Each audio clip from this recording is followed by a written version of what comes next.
परम आदरणीय योगी जी, मोदी जी, देश के शिक्षा मंत्री व शिक्षा से जुड़ी हुई नीतियों को निर्धारित करने वाले सभी वरिष्ठ जनों को मेरा नमस्कार। आप सभी से एक मिडिल क्लास के पिता के दिल का एक दर्द बयां करने के लिए ये वीडियो बना रहा हूँ। किस तरीके से शिक्षा के क्षेत्र में ये प्राइवेट स्कूल किताबों को लेकर एक लूट मचाए हुए हैं, वो सच आपके समक्ष रखने जा रहा हूँ। देखिए, किताबें माँ बाप इस समय खरीद रहे हैं, हम भी खरीद आए हैं, हमारे बच्चों की जो किताबें हैं वो खरीद आए हैं। एक तरीके से हम लूटे तो जा चुके हैं, लेकिन लूटने के बाद भी किस तरीके से लूटा जा रहा है वो जो सच्चाई है वो आपके समक्ष रखना बहुत ज़रूरी है। एक लिस्ट आपके सामने रखना चाहूँगा।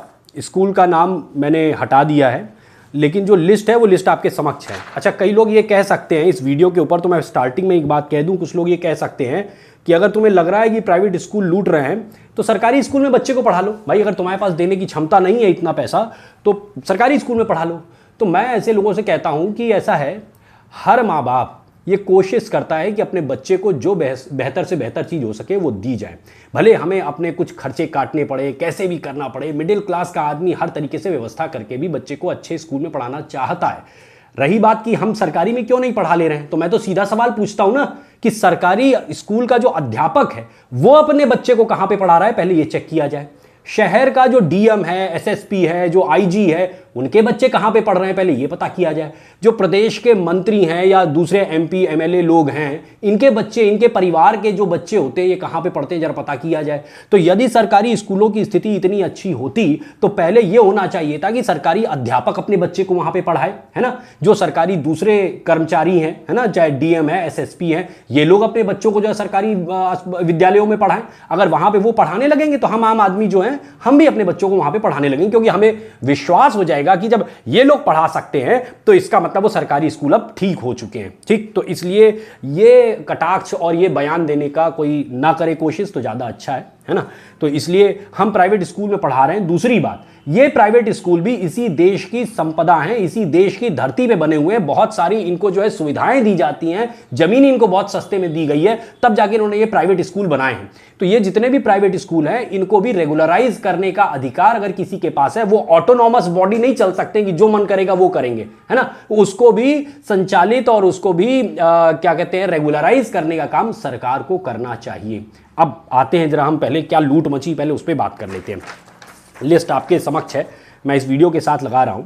आप देखिए जरा कि किस तरीके से, मैं अभी जूनियर क्लासेस की छोड़ दूं, अगर मैं क्लास फर्स्ट से बात करना चालू करूं, क्लास फर्स्ट में जो इस समय किताब कॉपी का जो यहाँ का एक अच्छा स्कूल है, मैंने उसकी ये लिस्ट लगाई है ना। एक मिडिल लेवल का स्कूल, मैं कानपुर शहर की बात कर रहा हूँ, ठीक है ना। कोई ऐसा नहीं है कि मैं कहीं किसी मेट्रोपॉलिटन सिटी बहुत बड़े शहर की बात कर रहा हूँ, दिल्ली, नोएडा या पुणे या मुंबई की बात नहीं कर रहा हूँ, वहाँ का रेट और हाई होगा। मैं कानपुर जैसे एक मिडिल लेवल के शहर की बात कर रहा हूँ। वहाँ पे अगर आप देखें, क्लास फर्स्ट का बच्चा है, उसकी फी किताब कॉपी की जो बिल है वो देखिए कितने का है, 4827 रुपए का।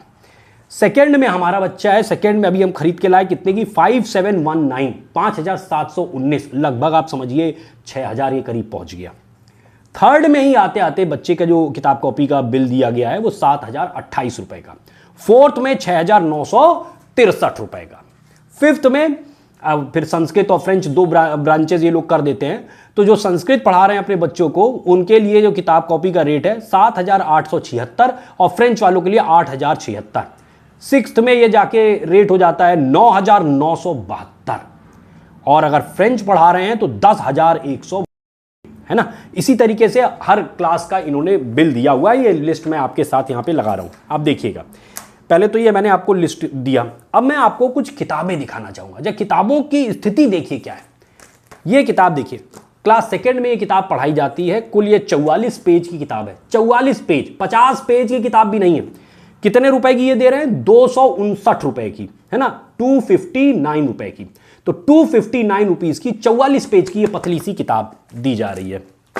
आ जाइए आगे, ये किताब देखिए, ये कुल मिला के ये जो है किताब, ये भी ऐसे ही 40-50 पेज की लग रही है, 80 पेजेस की, 80 पेज की ये किताब है, और 80 पेज की इस किताब का मूल्य है 330 रुपए। आप सोचिए, ये क्लास सेकंड की बात कर रहा हूं मैं, क्लास सेकंड की है। इसी तरीके से ये किताब है 605 रुपए की, है सेकेंड क्लास में ये किताब 605 रुपए की दी जा रही है। मुक्तांजलि हिंदी की किताब, 340 रुपए की, सफल कोई किताब है ये 319 रुपए की। हाँ, ये भी ऐसे ही 76 पेज की किताब है, 76 100 पेज नहीं है ये, और 319 रुपए की ये किताब है। ये क्लास सेकेंड की बात हुई। अब मैं जरा क्लास थोड़ा सा ऊपर आता हूँ, बिटिया हमारी 7th में है, उसकी दिखाता हूँ आपको। 535 रुपए की ये अंग्रेजी ग्रामर की किताब है, 535 रुपए की। MRP पहले कुछ और छपा था, उसके ऊपर काला पेंट पोत दिया गया है, और अलग से उसके बगल में 535 रुपए नया MRP इन्होंने लिख दिया है। एनीवे, ये कोई किताब है, ये किस चीज़ की किताब है? इंग्लिश की ही कोई किताब है, 515 रुपए की किताब है, क्लास 7th की।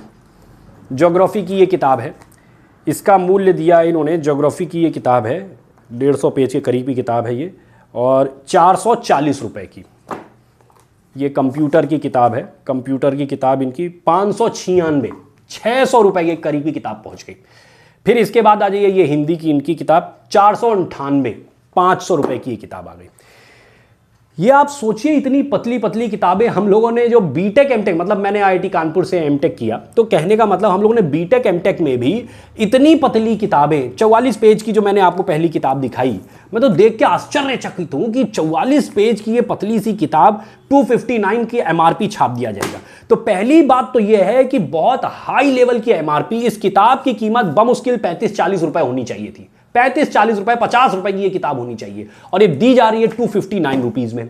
दूसरी बड़ी बात योगी जी जो मैं आपसे कहना चाहता हूं, मैं देखिए, कई लोग कहते हैं कि आप तो योगी और मोदी के समर्थक हैं, बहुत बड़ा समर्थक हूं।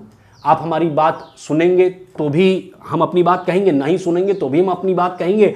आप सुनेंगे तो भी हम आप ही को वोट देंगे, आप नहीं सुनेंगे तो भी हम आप ही को वोट देंगे। हम घूम फिर के आप ही के आसपास रहेंगे। लेकिन वही कहते हैं ना कि एक परिवार में अगर बेटे को दर्द है तो पिता से अपनी बात तो कह सकता है, और पिता उसकी बात को सुनेगा या नहीं सुनेगा ये तो पिता के ऊपर निर्भर करता है। भाई, हम अपने बच्चों के गार्जियन और हमारे गार्जियन आप हैं, प्रदेश के मुखिया आप हैं, तो हम अपना दर्द तो आप ही से बयां करेंगे। तो इसलिए इसके बाद आप इसको क्या करेंगे, आप इस पे कोई एक्शन लेंगे नहीं लेंगे, कोई रेगुलेशन बनाएंगे नहीं बनाएंगे, ये सब आपके ऊपर निर्भर है। हम उसमें कोई इंटरफियर नहीं करने वाले, और हमारी इतनी क्षमता नहीं है कि हम उसमें कोई इंटरफियर कर सकें। हम केवल अपना दर्द बयां कर सकते हैं, वो आपको दर्द बता रहे हैं। पहली चीज ये तो MRP इतनी हाई। दूसरी जो बड़ी बात है इसमें कि ये जो MRP हाई होने के बावजूद हमें इसी MRP पे लेना पड़ता है, 10%, 5% डिस्काउंट भी नहीं मिलता है। और उसका तरीका ये कर रखा है स्कूलों ने दुकानें फिक्स कर दी हैं, फला दुकान पे ही मिलेगा। कई स्कूल वाले तो अपनी ही यहां पे अपनी कोई जगह पे एक दुकान लगा देते हैं कि इस समय, और डेट बता देते हैं कि छठे वालों को इस समय आना है, 7वें वाले के गार्जियंस को इतने बजे आना है, 8वें वाले को इस तारीख को आना है, और उस दिन आपको किताबें मिलेंगी। और वो किताबें वहां पे जो MRP छपाए आपको उसी रेट पे मिलेगी, 5% डिस्काउंट भी नहीं मिलेगा। यानी इन्होंने जो मार्केट का कंपटीशन होता था पहले, वो सब खत्म कर दिया है। ऐसा नहीं हो सकता है कि आप ओपन मार्केट में जाके कहीं भी खरीद लें, क्योंकि अगर ओपन मार्केट में खरीदा जाएगा तो एक दुकान वाला अगर 5% डिस्काउंट दे रहा है, कोई 10 दे देगा, कोई 20 दे देगा, तो इससे क्या होगा कि वो जो उसमें कंपटीशन होगा और उससे रेट कुछ नीचे होंगे, आम आदमी का कुछ भला हो सकता है, वो जो चांस है वो चांस भी खत्म कर दिया गया है। तो दूसरी बात तो ये है।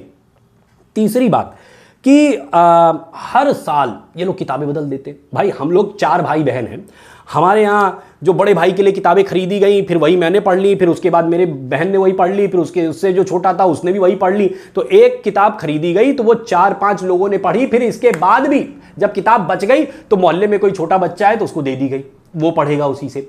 तो मतलब एक किताब को कई बार पढ़ी जाती थी, कई बार एक किताब को कई लोग पढ़ लेते थे और उससे काम चल जाता था। इन लोगों ने एक पूरा नेक्सस बना रखा है कि किताब के पब्लिशर, स्कूल वाले, और इसके बाद डिस्ट्रीब्यूटर या फिर जो भी बुक स्टॉल वाला, इन सब का पूरा एक नेक्सस बना हुआ है। और इस नेक्सस का करते क्या है ये लोग, हर साल किताब में थोड़ा बहुत फेरबदल कर देंगे और अगले साल किताबें बदल गई, आप जो है पुरानी किताबें चला ही नहीं सकते। आप, ऐसा नहीं हो सकता है किसी सीनियर के या फिर आपके ही घर का कोई बड़ा बच्चा था उसकी किताब अपने छोटे बच्चे को दे दें, ऐसा नहीं होगा। आपको हर साल ये 5,000, 8,000, 10,000 रुपए की किताबें खरीदनी ही पड़ेंगी, कोई इसका तोड़ नहीं है। तो ये तो हो गई समस्या। अब मैं चाहता हूं कि सरकार इसके ऊपर चिंता करे, सरकार इसके ऊपर कुछ काम करे। मैं कुछ सुझाव सजेस्ट करना चाहता हूं, मैं पहले भी लिख चुका हूं। ये अभी किताबें जब मैं लेके आ रहा था, भाई खरीद तो लाए, तो अभी बिटिया देख रही थी तो मैं उससे लेके आया कि चलूं जरा योगी जी को कुछ बताऊं। तो बिटिया कहती कि अब तो आप खरीद ही लाए, अब बता के होगा क्या, आपने तो पहले भी इसके ऊपर पोस्ट लिखी थी, लेटर लिखा था, कुछ नहीं हुआ, तो अब क्या होगा। मैंने कहा कोई बात नहीं, अपना दर्द बार बार बयां करते रहो, पता नहीं हो सकता है कभी ऊपर तक आवाज पहुंचे, कभी योगी जी तक आवाज पहुंचे और योगी जी इसके ऊपर कुछ कार्यवाही करें। मैं अपनी कुछ मांगे, और ये कोई मेरी मांगे नहीं है, ये एक आम पिता की मांगे आप तक पहुंचा रहा हूं। एक आम पिता है, जो मिडिल क्लास फैमिली का जो एक पिता है, वो क्या सोचता है, वो मांगे आप तक पहुंचा रहा हूं। पहली मांग हमारी ये है, एक रेगुलेटरी बॉडी बनाइए। भाई ये देश जो है, ऐसा नहीं होता है कि कोई ऑटोनॉमस किसी ने कुछ भी बना लिया और अपना नियम बनाता रहेगा और चलाता रहेगा। इसी देश में प्राइवेट बैंक भी चल रहे हैं, सरकारी बैंक भी चल रहे हैं, प्राइवेट बैंक भी चल रहे हैं। अब ऐसा नहीं होगा कि हम अगर सरकारी बैंक से कोई लोन लेते हैं, कोई भी उनसे उनके इंस्ट्रूमेंट को हम इस्तेमाल करते हैं, तो मान लीजिए सरकारी से लेंगे तो वो हमें 8% ब्याज के ऊपर वो लोन दे रहा है, प्राइवेट में जाएंगे तो हमसे 20% ले लेगा। ऐसा नहीं होता है। क्यों नहीं होता है? क्योंकि एक रेगुलेटरी बॉडी बनी हुई है, रिजर्व बैंक ऑफ इंडिया, और रिजर्व बैंक ऑफ इंडिया ने एक ये इसका रेगुलेशन बना रखा है कि जो भी कोई भी चीज उन्होंने लोन के ऊपर बना रखा है, होम लोन लोगे तो इतना दिन, इतने से इतने के बीच में आप ब्याज को वेरी कर सकते हैं। अगर आप गाड़ी का लोन ले रहे हैं तो उसको इस रेंज से इस रेंज के बीच में रखना पड़ेगा। किसी बैंक का ये नहीं है कि HDFC का मन कर रहा है कि हम तो 15% लेंगे और ICICI का मन कर रहा है हम 20% लेंगे, ऐसा नहीं हो सकता। दूसरी चीज, मार्केट में एग्जिस्ट कर रहे हैं दोनों, है ना। अब हमको कार लोन अगर लेना है तो हमको HDFC से लेना है कि ICICI से लेना है कि SBI से लेना है, वहां मार्केट कंपटीशन एग्जिस्ट कर रहा है। तो इसलिए वो खुद ही नहीं बहुत ज्यादा हाई फाई कर सकते हैं कि अगर भाई SBI जो है वो 8% पे लोन दे रहा है, अगर वो 15% का देंगे तो हम 15% वाले से क्यों लेंगे, हम जाएंगे SBI वाले के पास। यहां तो मार्केट कंपटीशन ही खत्म कर दिया गया है। यहां तो सीधे सीधे कर दिया गया है कि स्कूल की मोनोपोली चल रही है, उसने एक बुक स्टॉल वालों को बता दिया कि इसी बुक स्टॉल पे आपकी किताबें मिलेंगी, आप कहीं जा ही नहीं सकते, मोनोपोली चल रही है, आप कुछ कर ही नहीं सकते। तो हम करें तो करें क्या, यही कर सकते हैं कि वीडियो बना के आप तक भेजें, हैं। तो उन्होंने तो मोनोपोली कर रखी है। तो इसलिए मेरी एक सरकार से डिमांड है, एक रेगुलेटरी बॉडी बनाइए। उस रेगुलेटरी बॉडी का काम ये हो कि ये तय करे, ये देखती रहे कि ऐसा तो नहीं है स्कूल वालों ने कोई मोनोपोली बना रखी है और जो है बुक स्टॉल फिक्स कर रखे हैं और MRP पे लोगों को किताबें लेनी पड़ रही है, वो भी हाई MRP पे किताबें लेनी पड़ रही हैं। तो ये चीजें तय की जाए। दूसरी बड़ी चीज जो है, मैं कहना चाहता हूं कि ये जितनी भी किताबें, ये 44 पेज की किताब, ये सरकार क्यों नहीं छपवा सकती है? सरकार क्यों नहीं ये बना सकती है? एक आप जो है एक समिति बनाइए, उस समिति का काम ये हो कि भाई बहुत सिंपल चीज है, आपके प्रदेश में बहुत सारे योग्य लोग हैं, उनसे कहिए कि अच्छी किताबें क्लास 2 के लिए, 3rd के लिए, 4th के लिए बढ़िया किताबें लिखिए। और हम लोग जब पढ़ते थे 4 रुपए 5 रुपए की किताबें आती थी सरकारी, क्लास 6, 7, 8 की बता रहा हूं, 5 रुपए 6 रुपए की किताबें आती थी और सरकार छपवाती थी उसको, और हम लोग उसको पढ़े, हम पढ़े, हमारे बाद के बच्चे पढ़े, सबने पढ़ा, हम लोग IIT वगैरह तक पढ़े। तो आपके प्रदेश में ऐसे बहुत सारे योग्य लोग हैं, एक समिति बनाइए, उस समिति का काम हो कि एक अच्छी किताबें ऐसी जो है वो लिख दे, और लिखने के बाद उसको सरकार रेट तय कर देगी, भैया इसका क्या रेट होना चाहिए। जो भी इसका, आप जैसे ये किताब है 44 पेज की, इस 44 पेज की किताब बमुश्किल बहुत अच्छी लिखी जाएगी और छपवाई जाएगी तो ये 30-40 रुपए 50 रुपए में छप जाएगी, लेकिन इसको बेचा जा रहा है 259 में। तो इसलिए ये जो लूट है, इसको समाप्त करने का पहला जो तरीका हो सकता है, रेगुलेटरी बॉडी बने और उस रेगुलेटरी बॉडी के साथ अटैच किया जाए दूसरी एक ऐसी समिति को, ऐसी एक बॉडी को, जिसका काम हो कि हर क्लास के लिए किताबें वो स्वयं लिखे, सजेस्ट करे कि ये किताबें पढ़ाई जानी चाहिए, है ना। तो वो किताबें, अच्छी किताबें लिखिए, बहुत बढ़िया किताबें, हमारे प्रदेश के हर बच्चे को बहुत अच्छी किताबें मिलनी चाहिए, अच्छी क्वालिटी की, और अच्छे उसमें एजुकेशनल पॉइंट्स डालते हुए, जो भी बच्चों को सीखने के लिए लर्निंग पॉइंट्स जो हो सकते हैं, अच्छे लर्निंग पॉइंट्स डालते हुए बढ़िया किताबें लिखवाइए और उसको सही वाजिब रेट पे बेचा जाए, ये सरकार इंश्योर करे। ये रेगुलेटरी बॉडी का काम हो। रेगुलेटरी बॉडी का एक काम यह भी हो कि कोई स्कूल वाला जबरदस्ती अपनी तरफ से, ये नहीं कि किताबें वो अपने प्राइवेट किसी पब्लिशर से उसने कह दिया कि नहीं नहीं ये सेम किताब जो है तुम 250 रुपए की छापो, हम 250 रुपए की मजबूर कर देंगे गार्जियंस को कि 250 रुपए की, 300 रुपए की, 500 रुपए की किताब उसे खरीदनी पड़ेगी। तो ऐसी मजबूरी गार्जियंस के ऊपर न लदे, ये कौन इंश्योर कर सकता है? प्रदेश और देश में बैठी हुई सरकार ही इंश्योर कर सकती है। तो उन्हीं से हम निवेदन कर रहे हैं कि कृपया इसको करिए। तीसरी जो सरकार से हमारी डिमांड है वो ये है कि जो ये ओपन मार्केट है, ओपन मार्केट का मतलब जो ये लोग क्लोज्ड मोनोपोली बना के किताबें बेच रहे हैं, इसको खत्म किया जाए। तो सीधी सी बात है, जब आप पूरे प्रदेश के लिए किताबें फिक्स कर देंगे तो जो ये ओपन मार्केट में किताबें नहीं मिलती हैं, इनकी मोनोपोली वाली दुकानों पे ही किताबें मिलती हैं, ये समस्या भी समाप्त हो जाएगी। तो इसलिए मैं फिर से रिवाइज करना चाहूंगा कि पहली चीज रेगुलेटरी बॉडी बने उस रेगुलेटरी बॉडी के साथ एक ऐसी बॉडी अटैच की जाए जो कि हर क्लास के लिए किताबें लिखे और इसके बाद उसको सही एमआरपी पे, जो उचित दाम हो सकता है, उस दाम पे वो किताबें पूरे प्रदेश में बिकनी चाहिए और ओपन मार्केट में बिकनी चाहिए। जब ओपन मार्केट में बिकेगी तो फिर एक कंपटीशन भी आएगा और उसमें क्या होगा कि जो वो रेट होगा उसमें भी हम लोगों को कुछ डिस्काउंट 5% 10% जो भी मिल सकता है वो डिस्काउंट भी मिलेगा। तो सरकार से निवेदन है कि कृपया इस बात पे ध्यान दें, क्योंकि ये मतलब आम आदमी इस समय इन समस्याओं से बहुत त्रस्त है ना। तो इसलिए ये हर साल लूटा जाता है। कम से कम ये लूट समाप्त होनी चाहिए। विद्यालय विद्या के आलय होने चाहिए, हैं, विद्या के घर होने चाहिए, लूटालय ना बने।